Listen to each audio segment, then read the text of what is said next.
सुनी सुनावा तानी साथ ये भैया लड़की के जात पैसा पर बाड़ी सभी का जकरा पास बधन के बजट ओकर से ज्यादा बाड़ी सपटत देखहु के मिले ना सच्चा प्यार रखत इस चर चर गई यार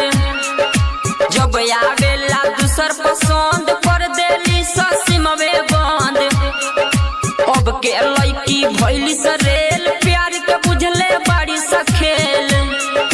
जहिया आई सन 50 ये भैया होई औरी नास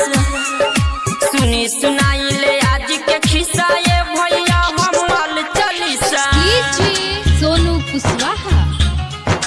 ढेकहा बाजार मोतिहारी रिकॉर्डिंग स्टूडियो देखी आइल वैसन समाज खत्म हो गइल शरम लाज जदे चलता एकनी के राज धोखा पर धोखा भाई मिलता यही से गाना गम के चलता दावा दिल के मिलत नइखे अब के प्यार ज्यादा टिकत नइखे धोखा देता सया के सजा दो हे ईश्वर अब दावा बना दो तू ही बड़ा यशकन के सहारा करे रोगी दुनिया बसारा सुनी सुनाई ले आज के खिस्सा ये भैया हमल चलीसा सोनू कुशवाहा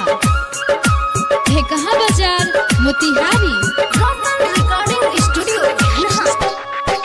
मोदी बना दे एकर कानून केहू के दिल के होखे न खून एक बना के कमाली पून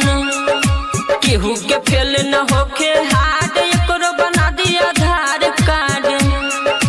पैसा पर प्यार न होई सेल धोखा दे दी जाई जेल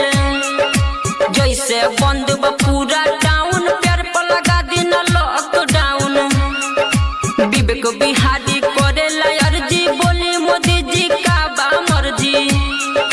मनताज मंटू पहले लिखाई भग जाली सद लइका कमाई